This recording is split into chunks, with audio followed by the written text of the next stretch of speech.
I was invited to teach online a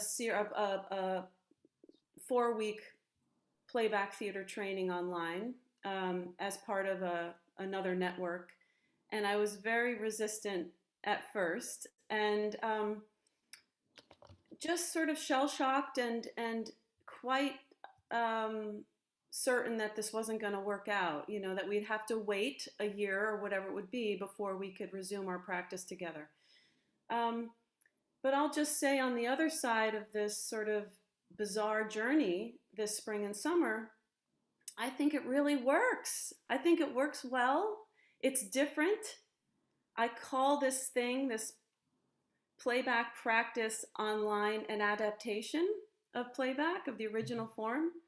Um, but I think the essential ingredients are there, and that the essential kind of core values and rituals of playback can be sustained and practiced in this virtual space. So I'm just very curious about this whole um, new world that we find ourselves in. I think there are actually some really incredible benefits that I can talk about later that I've discovered. There are some serious limitations.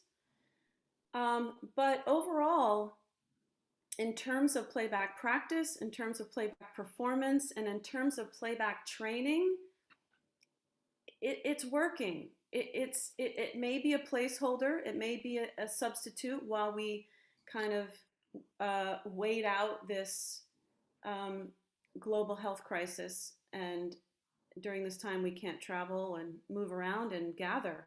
So maybe it's temporary, but my sense is that as we solve the coronavirus problem and are able to meet again, that there'll be some kind of hybrid um, creation in terms of playback practice, that we will remain online to some extent because there's such great access. Hmm. The global reach is really far, and people can meet very quickly and easily as long as you have a device, as long as you have internet, let's mention.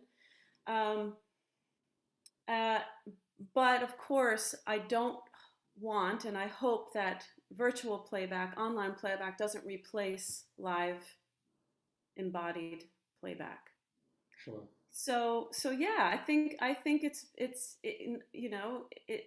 one of the silver linings perhaps of this strange 8 month, you know, difficult time that many of Mhm. us, all of us, have been through, is to discover this new way to practice and teach playback. Well, I think we have such a big capacity for adaptation. Just in the last few months, as a race, as a people, we have tried so many things online. And I think the feeling is also that um, coronavirus might be under control maybe in a year or two, safe enough for people to travel, but something about the online space is going to be remaining with us because we've gotten used to it. It's given so many people more access. Um, and earlier on, you mentioned that the New York School workshops online. Um, you you mentioned that it's working, that it works. Uh, Yes. Maybe this is a general question. Maybe it's a question about workshops online. What would you say is working? What would we look out for to Yeah. say something is working online, teaching online? Hmm. Well, so we had our program planned to meet in person over the summer. We had 5 different consecutive workshops. And in the spring, we had to make a difficult decision to create a hybrid format so that we would do in person, we would do online in the summer, in person in the fall, and cut our courses in half and meet half of it in the summer, half of it in the fall. And then as this pandemic continued to worsen and become more serious, travel restrictions remained, we had to move completely online. So we did our whole summer fall program online. Advanced practice is still in session. There's some people in this room who are in that class. who will meet again next weekend. And so this was a big experiment. Can we teach core training, conducting, inclusive group, advanced practice, sampler, all of this online? And we did. People came. More people than usual came to the workshops. We had a full room. Again, because we don't need to buy plane tickets. We don't need to uh, find hotel rooms, Airbnbs, and we don't need to get visas. And there were people in the workshops who've done lots and lots of playback before, pre-coronavirus playback, and then there were many people in the workshops who've never done playback or seen playback. So I taught core training. There were 18 people in the workshop. I think half of whom had never seen or done playback before, or more than half. And I say this, it works because even though for us, many of us have been doing playback live for all these years, for these folks, they didn't have that reference or that comparison. And there was a transmission. So something happened for them. It was a deep experience, according to the evaluations and what people were able to tell me. But um, from what I heard from the students, um, this core training online was a very deep and meaningful experience for them, in which people told their stories, people acted out their stories, and there was some very strong connection and empathy built within the group. So these are the main ingredients. I think about the three circles: art, ritual, social interaction. And I've been thinking about how do they show up, or how are they compromised in online playback. And although there are adaptations, there are adjustments we need to make artistically for sure. Suddenly we are film actors. We're working with a frame, we're working with image, we're working with props. So there are adjustments in the art. Social interaction, this is a different way to interact, but we still do and we still can. We can have a meaningful exchange. I can tell my story here. You can really listen deeply to my story here. I can feel seen, I can feel heard. And ritual, yes, the rituals need to bend. So fluid sculpture is not going to look like our live fluid sculpture anymore. I can't quite look you in the eyes. This is a limitation. I can't hug you if you're feeling emotional from seeing your story, or put my hand on your shoulder. There are some nuances certainly that are lost. And I find one of the biggest limitations in online playback has to do with the container and the quality of attention. But we can talk about that later. So in core training that ended about a month ago, um, all I can say is figuring out what these adjustments are in the curriculum, um, figuring out this platform, Zoom. There are lots of different skills we had to learn quickly, but people learned playback. People were very turned on by playback and want to continue their training. Um, and I'll just pause to say that Randy and I decided to sort of qualify before our trainings began that we're teaching online playback. So in these trainings that just finished or that are still underway, we are sharing the history of playback theater, the principles of playback theater, the core values, the three circles, um, the rituals, the intention, the applications, using this for social justice, etc.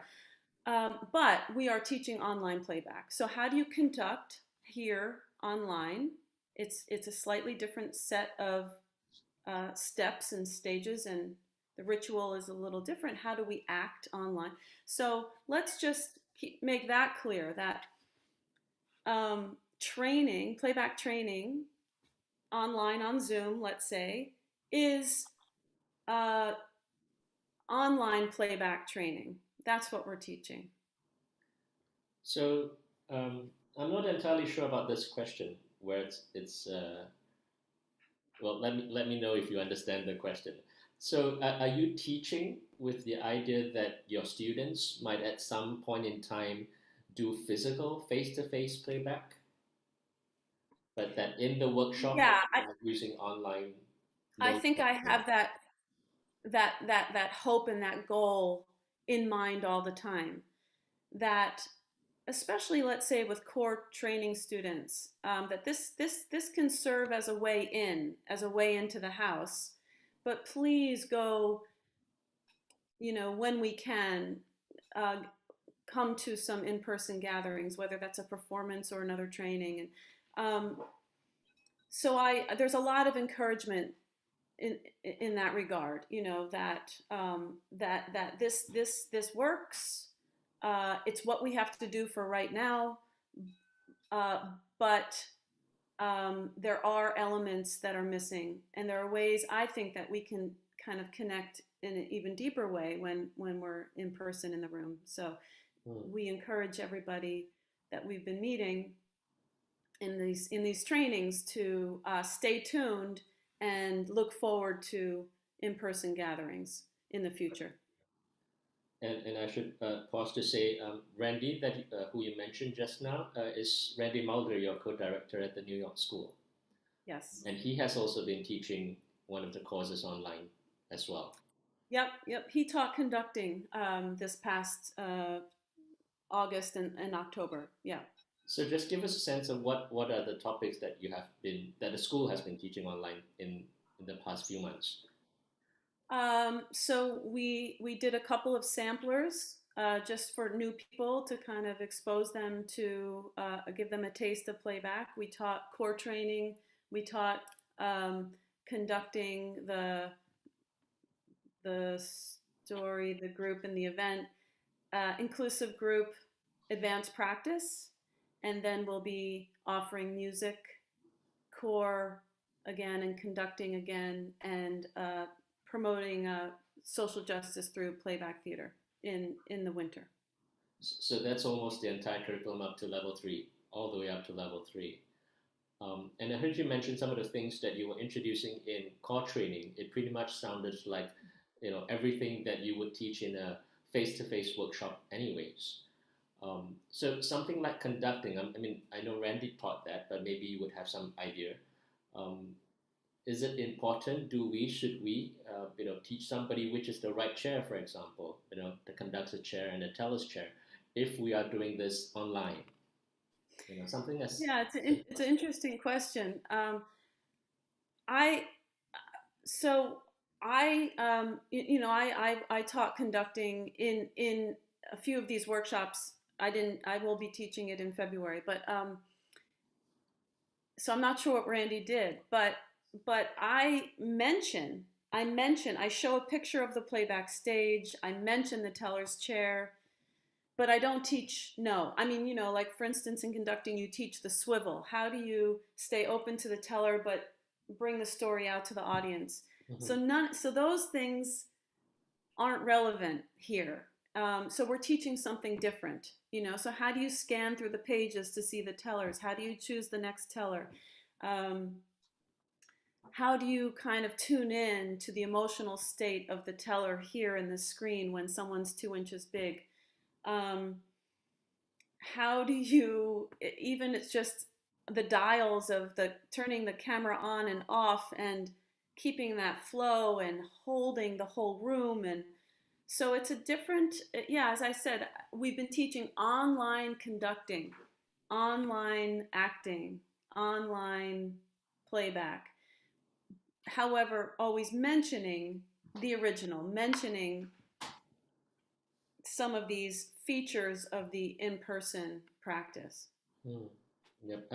I feel like once you said that, it really becomes important that it's acknowledging what was, and what Yeah. is now. Yeah. Well, because as we all probably know and imagine, I think we'll be doing playback this way for a while. Maybe it will start to phase out or become less. But there's no vaccine in sight yet. So here we are. So how do we do this in this way for now? And that's the new skill set. It's a whole different acting world, right? Yeah. And it's at first I was completely turned off and freaked out by this idea of using a camera and not using my body, but it's really fun, this new online playback acting um, set of elements that we're working with now. It's new and different. So since you went to acting, I want to ask how is it like teaching people to act through the screen? What kind of tips or what kind of techniques can you share with us? Well, yeah, I mentioned this briefly earlier, but so we're working with this frame now, and so for me, the idea of image becomes very important. We're making images more than ever, stage pictures, images, image theater. Um, so how do we work with this frame? And then you create a bunch of warm ups around the frame, and there are levels, and there's zooming in and zooming out. Um, how do we still embody the story even though we're in this two-dimensional space? Um, how and then suddenly not only can we use props, but we can use settings, environments. So we can go outside, we can go into a closet, we can go upside down. Um, so I think what we need to do in our playback teaching in this online format is is teach teach film acting um, to some extent, because we're working with this camera now. We're working with image, we're working with frame, we're working with zoom in terms of getting close and getting farther away. And then how can we be creative inside this frame? So we don't always want to just be in the center here. Right. We want to really play with it, and find different angles, find different body parts that can appear. Um, I think, and then of course it's the playback forms. How do they need to adapt and adjust?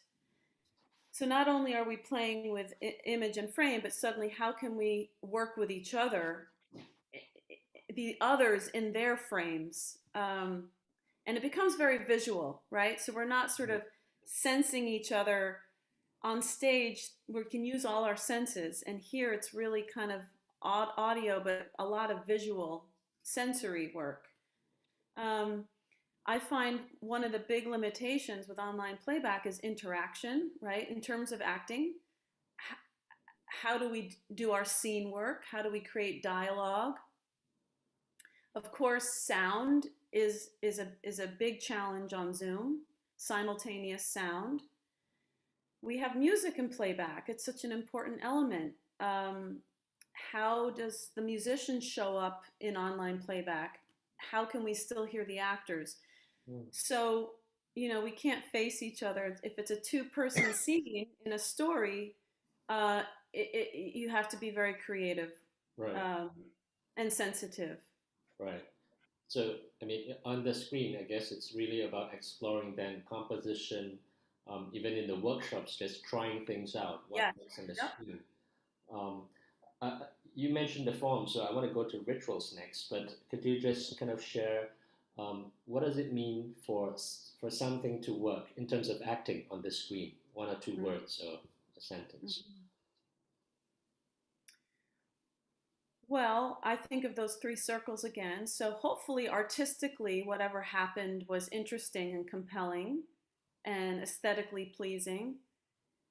And it wasn't just everybody kind of doing something at once or the same thing, or, that we still create aesthetics and beauty and meaning in the artwork, in the composition work, the acting. Um, and then, of course, that the teller felt seen and heard. That the teller sees a reflection of her story.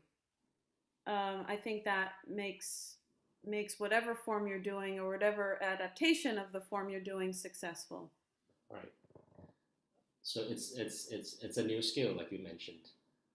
Um, so let's then talk about ritual. Perhaps I might ask you, how would you explain ritual typically, and is there a difference in teaching it in the online space? Well, yes, as we know, playback theater is it's a spontaneous emergence of stories. It's a ritual that we're all participating in. And so therefore creating the container is very important so that this group of strangers, let's say, who become neighbors, feel comfortable to become vulnerable and tell their stories. Tell their story in front of 100 people or whatever it might be. So that all remains intact. So somehow we, as a performing group or a trainer or a conductor, need to make the group here, even online, to feel connected and comfortable. So sociometry, connection, and who's here and how are we connected, and the actors need to role model with their intro stories. All of that remains, I think, still very important. However, to me, as I mentioned, this is the most challenging bit online, is creating this container here in this kind of format. Mm. Can I even see everybody? Can they see each other?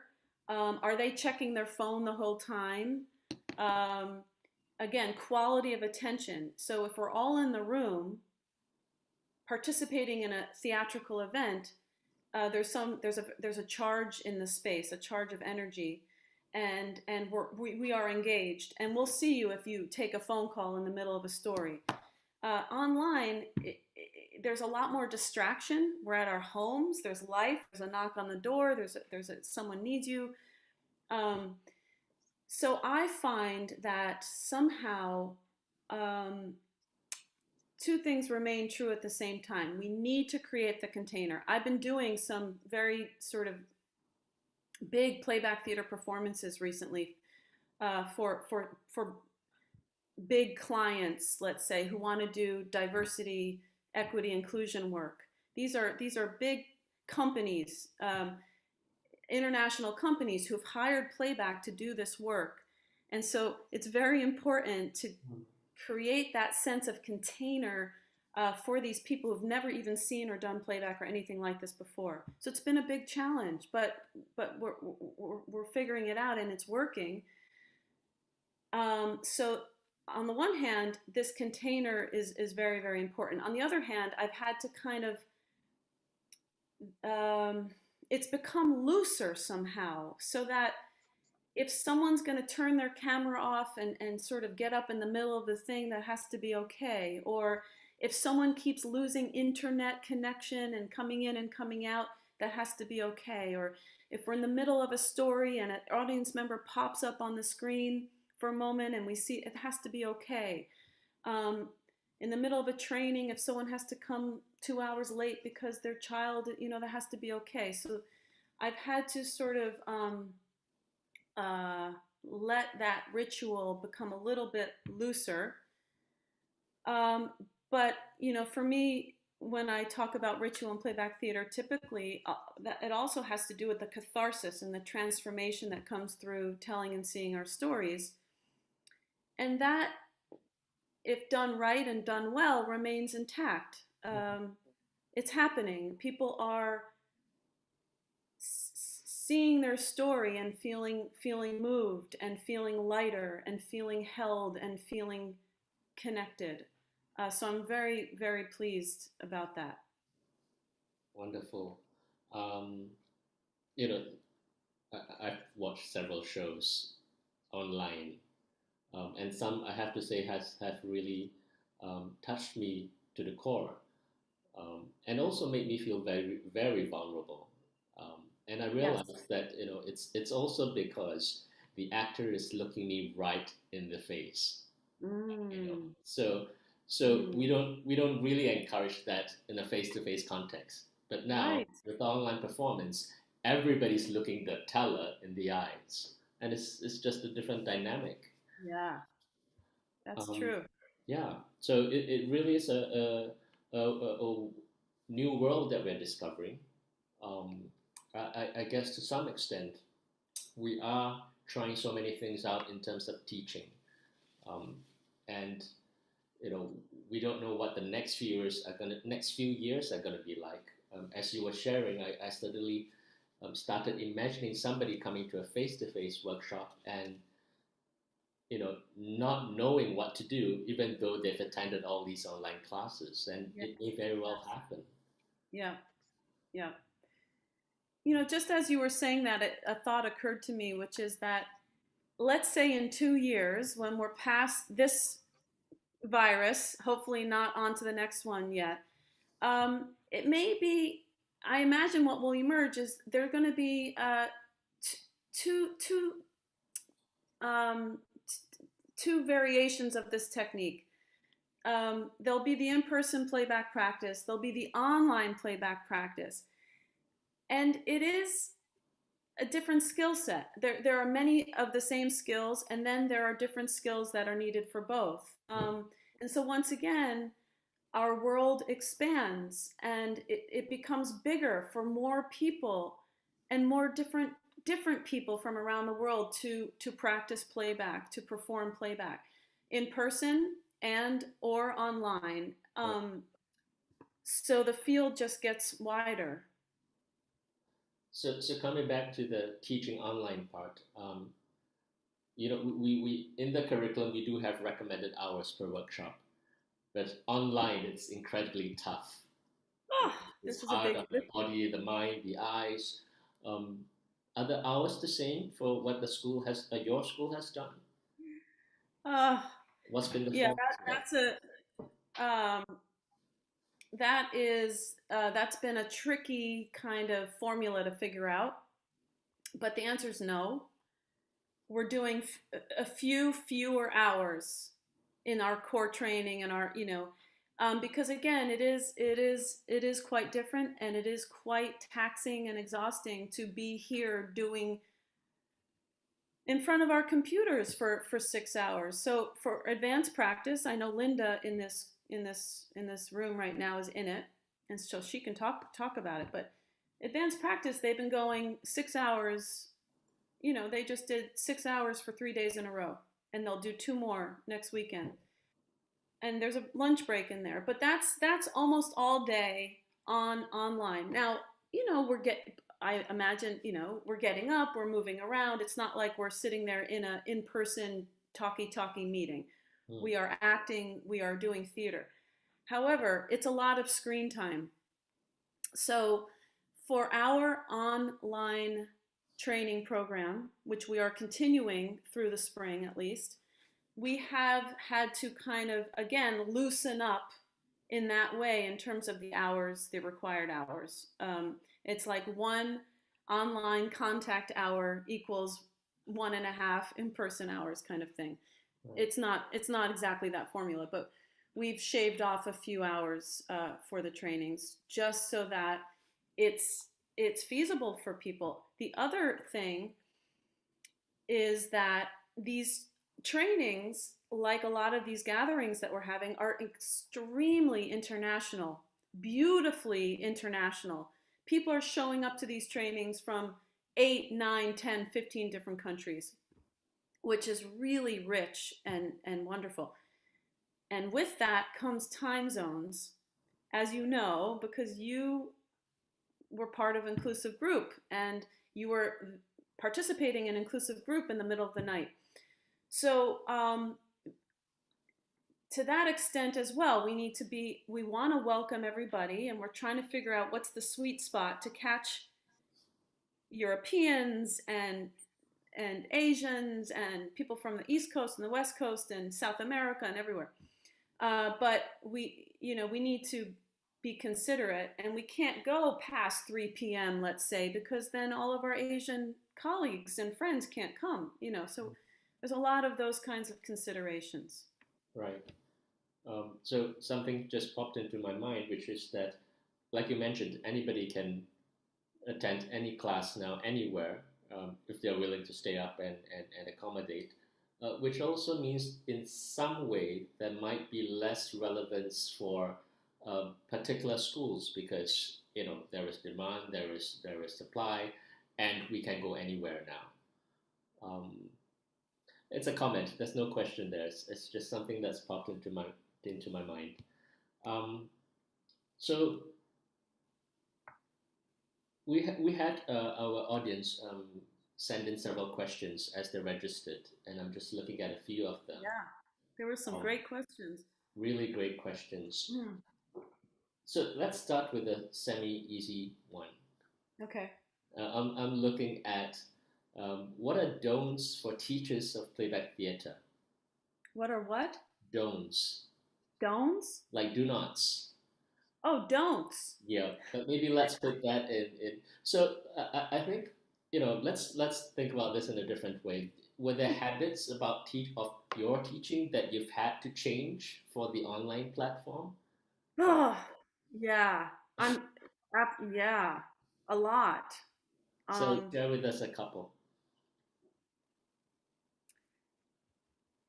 well, what first comes to mind is just being with people in the usual, so when you start a training, you all show up to the space and you meet each other for the first time and you welcome people coming in from near and far, and that, you know what it is, it's the mingling, it's the pre-workshop break and after workshop mingling when you're in the room and you're not necessarily in practice but you're getting to know each other, talking about the rest of our lives, what we do for work, what our families about.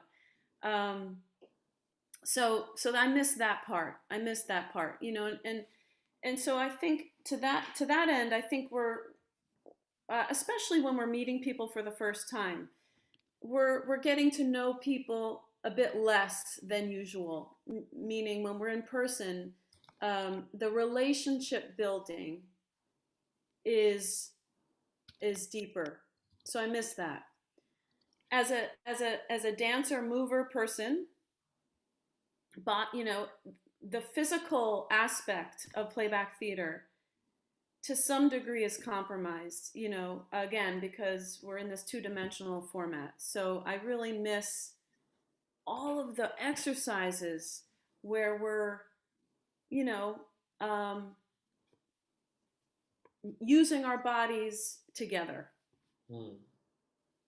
Yep, I really miss the mingling times because we do know so much goes on during the mingling. Yes. It's also a chance for the integration of whatever we've learned. It's also a chance for relationship building. So much is taking place in those coffee breaks. Yes. Yes. I often say my favorite part of a playback theater performance is afterwards, right afterwards. I just want to say, Alejandro, I saw that question, and I think we will make time for that question. It's a great question, and we'll do that after the break.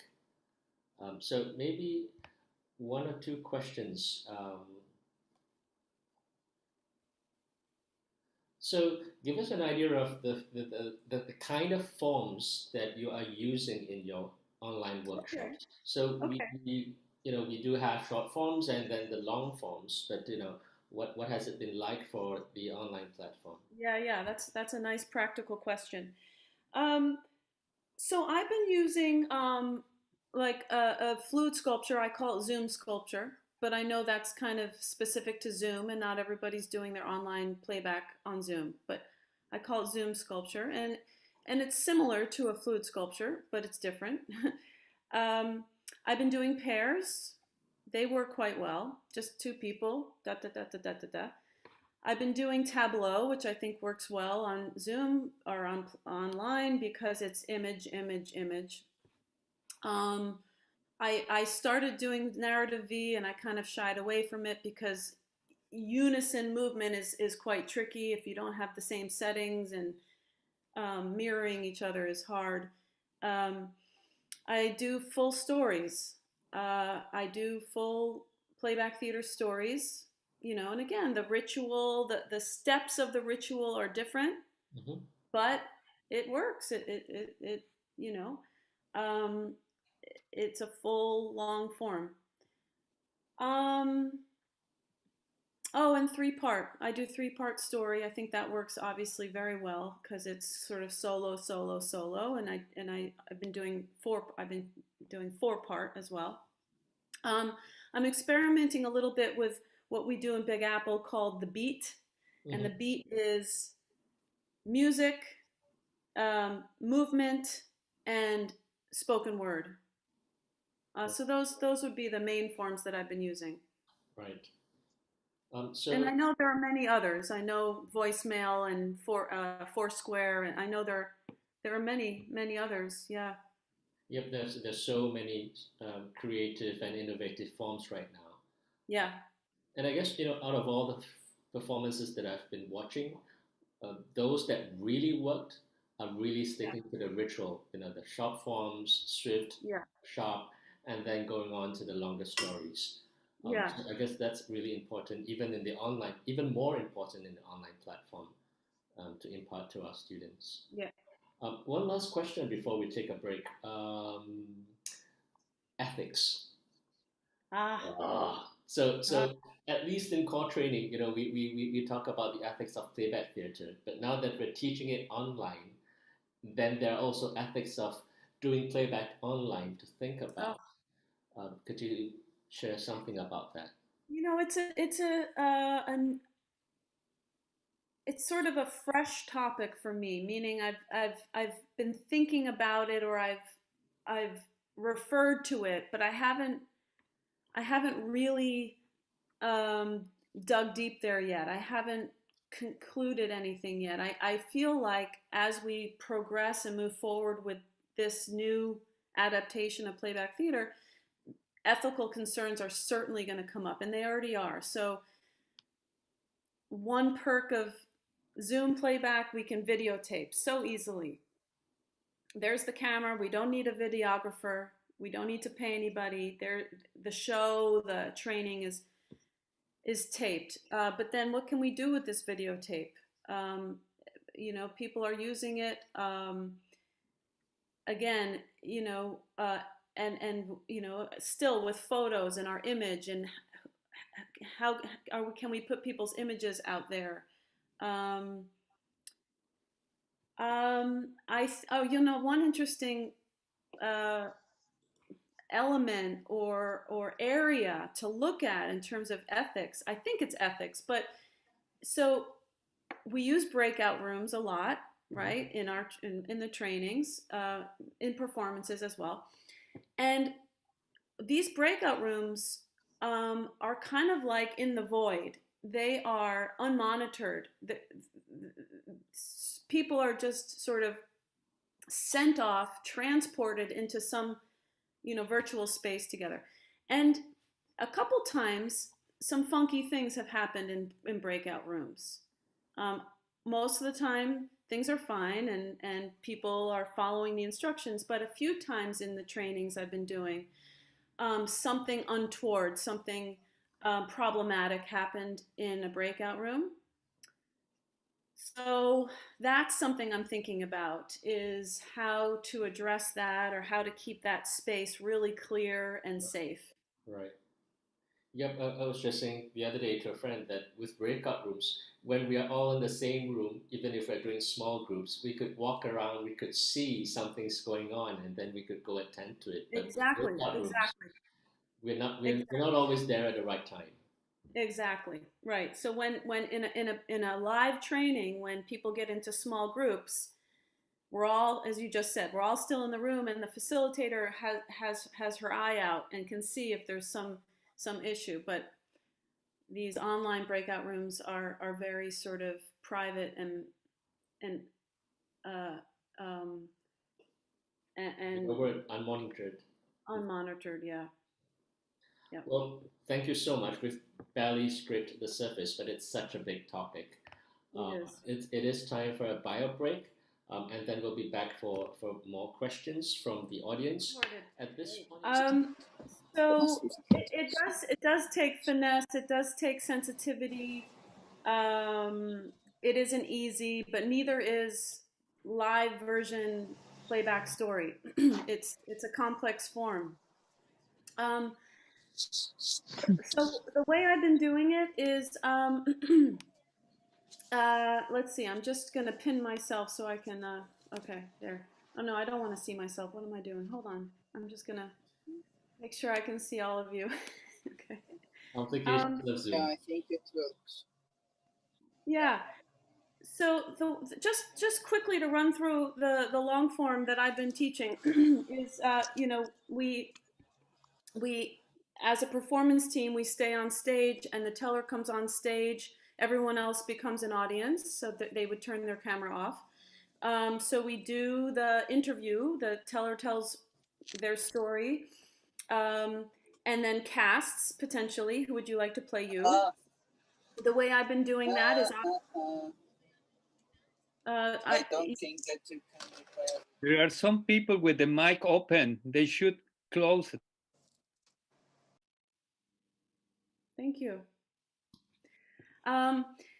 So obviously we're not sitting on boxes. We're not going to stand when we're chosen. So I've just been having people maybe put their hand on their heart or some kind of acknowledgement that they've been chosen. And then let's watch. Conductor, teller goes away. And then all of the actors clear their screens. They even can turn their video off if they don't appear early on in the story, if they're not a main character. Musician plays a frame, setting up music. And then the teller's actor enters her frame to begin the story. And the teller's actor will begin and end the story as usual. So teller's actor begins soliloquy or movement or whatever it is, prop, gesture.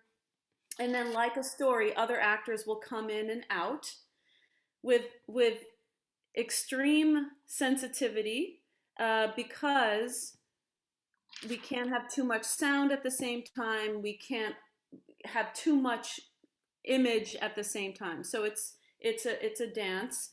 And then ideally there are moments where there's dialogue or interaction, you know, like I can pass something to Michael and he can catch it and there it is, you know, whatever might, you know, da ba da ba da, okay. Thank you very much. So the illusion of that we're in the same room and in the same frame. And then the teller's actor ends the story, and then the musician plays a coda, ending music. I find it a little tricky when the musician is playing throughout the story like a live playback story. So that's a sacrifice, I'd have to say, here in online playback, the music. So we have to find other spaces for the musician. But when the music can be a frame, it's very wonderful. And then hopefully the musician can add a few notes here and there throughout the story. But it's a constant dance of sound sharing, sound space share. But it's just like that. It's fairly similar to the live version. It's just that we are again working with camera and frame and sharing space as usual, coming in and out. Shall we try one? I'm just joking. So I'm looking at the chat. There is one question that jumped up at me, which is from Andrea, and the question is whether online hours in workshops count if somebody wants to take a leadership. That's kind of more of a question for me, I guess, from the CPT. But you know, perhaps you might want to say something about whether the online hours count for the New York school if they were to go out. I hope so. Yeah, I hope so. I mean, we're certainly teaching these online training workshops with the intention that these folks can continue to move through the sequence towards leadership. I mean, this is all about adaptation. Here we are, the whole world dealing with a global pandemic virus, and we've had to really adapt and adjust everything in our lives, including our playback and including playback training. So I'm hoping that the center will also kind of adapt and allow these online trainings to count, even though they're a little bit different. But as I said before, I think what might emerge is online playback and live playback together in this world. So learning online playback is a useful activity and exercise, because it, as I mentioned, I'm doing these workshops and performances for quite these clients who I think suddenly are quite open to playback, because it's an interactive, very unique interactive, empathy building experience for their teams, and there's no overhead. They don't have to pay for a venue. They don't have to fly anybody in. They don't have to put anybody up in hotels. It's a very accessible way suddenly for companies, organizations, let's say, to build team connection. So I'm saying that because I think learning online playback actually can be useful in the long term and not just for this coronavirus moment. So hopefully the center and Michael will accept and allow the online trainings as part of the leadership curriculum. Well, so it's thank you, Hannah. I really want to say that it's not just a matter of policy. It is us working together. It is us also listening to the various affiliate schools and accredited trainers. And as we are exchanging more and more, then we get a sense of what people are doing in the online space, and that makes it easier for us to say yes to certain things. If somebody from from from the New York School's core training is applying for the UK School's level 3, that has to be okay too, with some considerations. So the more that we are exchanging, the more that we are knowing about each other's work, it's then easier to say yes. And of course, there are certain situations where it's very easy to say no to a student because there are just some things that the student has not done. But I also have to say, in many cases, we do make suggestions of what else is missing. So it's not just a hard no, but if you were to go to leadership and there's some things that are not accessible to the student, we might make some suggestions, or we might make some what's that word? Accommodations. Accommodations, exactly. So the rules are there as a guideline, and there are some things that we are strict on, but we are always looking for reasons to say yes to people learning more about playback and becoming playback leaders in their communities. So that's the long answer for now. And at some point in time, we all have to think about whether we're going to teach online playback, as its own entity, and how does that then affect us, as teachers, as curriculum designers, so on and so forth. Yes. Yeah, it's a slightly different curriculum. It's true. Yep. So anyone else has any questions about teaching? And I see Rosie's hand, and then we'll go back to some of the questions on the chat. So first, a brief comment is I wanted to say in relation to the keeping of the online and the in-person. We've been performing online since April, really badly at first, and but then about a month ago, we had an audience member at the end of the show raise their hand and say, "We hope that when it's time to go back in person," this was someone who had seen online and in-person performances by our company, "I hope when you go back in person that you keep online as well. We really like it. We love the differences that have come out of it." So that's just one thing I wanted to say. I was sort of shocked. It wasn't even us saying it. It was like an audience member requesting that. It was like, well, you never know. So that was cool. And my question revolves around this whole thing that you were talking about of trying to get people to connect online. I think that's been the biggest challenge that we continue coming back to, is that we have amazing things happening, beautiful imagery, but a lot of times, four people doing amazing things, but all separately. And I think the shows I've seen as well, that's what I've seen a lot of. And I think that is awesome, but it misses something. So you're nodding your head, so you know what I'm talking about. And do you have anything in particular that you've used effectively to create that? Yeah, you're talking about the acting, right? The playback. I am indeed talking about the acting, yes. The interaction If I with might actors. interrupt The for actors working together. Yeah. There are some really great. I'm sorry, what? I'm sorry, I forgot to say, Rosie, if you could just say a word about where you're from, and if you're with a particular company, what company it is. Sorry, Okay. I forgot to say that, my No bad. problem. I'm in the United States, Boulder, Colorado, with Red Thread Playback Theatre. Thank you. Yeah. So there are some really great games and exercises that we can use to do some scene work here online. So that's one way. It's just those games that really build those muscles for dialogue and interaction, one-on-one interaction, let's say. And then I think I mean, there are these little, I'm sure we're all discovering them, but like even just, doing this thing of like, Rosie, are you thirsty? Do you want a sip?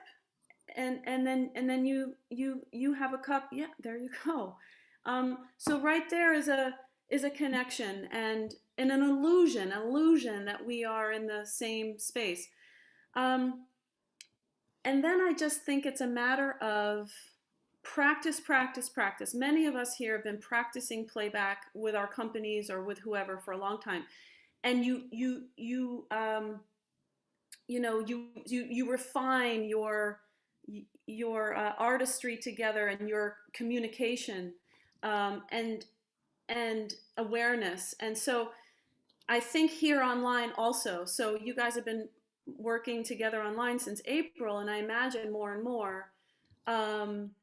In terms of finding the spaces, the empty spaces in the enactments. And it's that listening thing. I'll tell you, listening on Zoom is much harder. It's like there's a lot of visual going on. But I think it's a constant. I mean, me too. I'm still trying to. How do we create kind of one image at a time, as opposed to multiple images, and I think we can just continue to think of exercises that kind of emphasize that skill building. But as I said earlier, this is one of the challenges, interaction in the same way. So therefore, potentially, our enactments may have less interaction. It may be more like a watercolor. It may be more like a painting. It may be more about prop and image and aesthetic and less about scene work. I don't know. I think we have to continue to explore. Thank you. Thank you. Shall we look at the chat for a question? Well, sure. Okay. So let's see. You can. How about from be... Lou? Lou says, "How can we create an after-show space where we normally hear stories and give some care and space to the audience who didn't share anything?" Yeah, that's a really good question and something. Can I say something about that? I just found that online it's a very harsh and a very harsh and abrupt ending at the end of a performance, and I have felt afterwards like I am now on my own with all this stuff, and I can't bring that anywhere. Yeah. And we're doing in Ireland with Full Circle Playback Theatre 2 performances in the next while with for mental health hospital, And I'm very conscious that that will happen because that's normally a big part Yeah. of the performance is the after coffee drinking Yeah. bit. So how can we create that? I think I that's wonder. another limitation of this format. However, what I've been doing is you leave the room open and you can mingle this way afterwards. If someone needs to have a chat with someone, there's a breakout room. What I've been doing with my team is going to, as a team, as performers, going to a breakout room right after so we can debrief. But yeah, in terms of the audience, I mean, it's obvious, but maybe you can keep this meeting space open for a while and say that the mingling, the conversation after a show is such, and the connecting after a show is so important. And then maybe also if you're working with a mental health population, or that's your theme, I don't know who the show is for, but maybe you can make sure if you don't know the audience members yourself, if you're coming in as a troupe to come in and come out, and you don't have a prior relationship, maybe you can find someone connected to the organization who could check on people. I mean, that's what I've done in live playback, coming in and out of communities. Just make sure there's someone on the ground who can do that aftercare work. Maybe other people have thoughts. I think the latest version of Zoom also allows participants, if they have the latest version, to also choose the breakout rooms they want to go into. Yes, they can. So that's quite empowering as well. Like if they want to, they could go into room 1, room 3, come out again, go into another room. Yes. That's kind of a good thing at the end. Open space. But it depends on everybody updating the software, which in my experience has not happened very successfully. Yes, Aviva.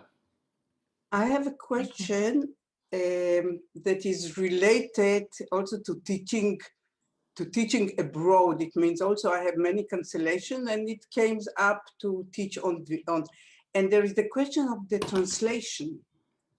And I was wondering if you have any ideas how to manage the to work with a translator. And mainly I found it very challenging in teaching conducting with a translator. Any ideas you can share? I've done it once, and it was tricky. The rhythm was very tricky. But yeah, when we're working in international spaces, it's important. I see that there's some comments in the chat maybe about some ideas, but no, Aviva, I think it's just finding that new rhythm. It's like you, teacher, translator, teller, and it just will slow things down as it usually does. So you are not using any kind of no, I did it once. No, but most of my teaching online over is these months English. is in English. Yeah. Mm-hmm. Yeah. Okay, But thank you. Maybe some people in this group have chimed in on the chat with some ideas. Okay, I will contact Sheila. She's okay. There we go. Yeah. So and I just mentioned that Andrea is doing translation right now. Yes. So one of the ways that's happening is through probably they are on the phone. I bet they are on the phone. See, isn't that great? And she's doing translation for others. So okay. Yeah. So right now this is being translated. Okay, so I will contact you. Great. Thank you. Thank you, Aviva. Do we have a next question? I think we have maybe a couple more minutes left. Or comments. Can I just see a quick show of hands of you all who is teaching online? I'm curious how many of you are exploring this space. Yeah. Okay. I figured there were a number of you. Yes, Giovanna. I heard, Anna, that you said that. You're a little bit soft. What, sorry? You're a little bit soft. Okay, now you hear me? Better. Okay. I'm trying different way of playback theater online, and I'm still studying and experiment. But what I realized that I like a lot is very long form to keep the teller video on, because I think it's very beautiful, because all the audience can see the faces and what is going on. And what do you think about it? I agree that it's like original playback in that we get to watch the teller watch his story, and that's special and important. I haven't been doing it so much. I have done that, and I do it sometimes, but mostly I have the teller turn their camera off for two reasons. One is so that we can create a stage, and the acting can really stand out. And the other reason is to give the teller some privacy, so that they don't have to feel on stage or being watched, because they have to watch themselves, and it's sort of distracting, possibly. So I don't think there's a right way or wrong way. I think, again, we're all experimenting to see what works, and we're all doing this in different places and communities and cultures, and it's going to work differently in different places as well. Thank you. And do you want to tell everybody where you're zooming in from? And Giovanna. Me? Okay, Yeah. I'm from Italy. Italy. Yes. Okay, so we have two last questions, I think. I think Mark was raising. Where did Mark? Suddenly we have a rush of hands. So let's go, Mark, and then Claudia in the chat has a question as well. Okay. Judy. Hi. Hi. My question was, how do you protect the teller as a conductor when he sees his story, when he tells his story? How do you manage that online? Yeah.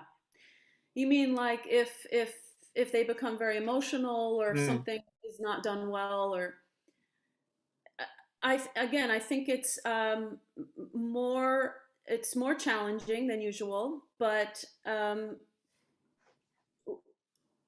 it's necessary and possible, so that, let's say we do a story, let's watch, the teller goes away, the enactment's over, I welcome the teller back onto stage, and I can see either that he's weeping deeply, sobbing, or that he's like upset. And then it's just a matter of, as usual, tending to that issue. So if it's emotion, then we're going to sit there like we usually do and take a little more time until they are composed enough to go back to their seats. Or if there's a problem in the story, I had this happen where there was a kind of a misinterpretation that happened in the enactment. And the teller, I was able to see that there was something wrong, and she was able to articulate the problem, and we addressed it as a performance. I mean, this was in a workshop. So I think it's just that extra, we have to just build our extra spidey sense, our extra sensitivity in this way. But then I need to make sure when I check back with you as a teller that you're satisfied and okay. There's no magical solution there, but I think just the usual stuff of kind of looking, as carefully as we can, and those usual questions. How does it feel like after seeing your story? And addressing the problems if there are there. Thanks. Yeah. So let's go Fabi's question at the chat, and then Yeah, that's a good one. Judy's hand. Yeah. And I think that then that will be the last question. Yeah. I have a rehearsal that's starting in 12 minutes. So I'm sorry it's so crunchy today. Fabi, your question was about small spaces. Do you want to just introduce yourself to everybody? Hey, I'm Fabi from Philippines. And your question was about how do we practice in you said 2 by 2? Holy moly, let me look. 2 by 2. Holy moly. Okay, this is true. we are all playbacking from home, and we all have different homes. I'm very privileged to have all this space. And people have different size spaces. People have to do this from their office. I had a student who zoomed in from her car. It was a 5-hour workshop. She's in her car the whole time, bless her. Another student had to do it from her bathroom. I said, please just mute when you have to flush. But it's true, we have different spaces, and here we are doing playback. We want to get up, we want to move around, we want to, run around the room. But not everybody can do that. And so I think we have to, again, just be very flexible with this. And if you're doing this in a closet, then you do it in your closet, and you work with your face, and you you have up and you have down, and I guess you have to get a bit more creative. But it's not to say that it won't work and it can't work, and we need to be flexible. That some people don't have great internet connection and have to perform from their bathroom, from their toilet, literally. So we just we need to be flexible like that. I have one actor on my team right now who needs to do this from his bedroom. So there's the bed. And, it's not ideal, but it is what it is. And if he can be compelling as an actor, it doesn't matter what his space is. Judy, last question. Okay, yes. I'm from New York, the United States, and I'm in community playback theater. And we experiment with ourselves. We've been together for over 30 years together. And we've been successful doing solo, but trying to do something with ensemble in some way. I'm wondering, we experiment a little bit with chorus or with trying to do a fluid sculpture at the same time. I don't think we would ever perform it because so anybody who does ensemble work, sometimes it's very successful, but it's a little miracle then. So any comments? I have to say chorus is one of my favorite forms. Thank you, Francis. But I have not, I guess, had the time or the adventurous enough spirit to really figure out how to do it here in this platform. As I said, I was working with Narrative V, and for me, unison movement is so beautiful, and it's so tricky here. And then sound sharing is just such a limitation, at least on Zoom. So I have found that these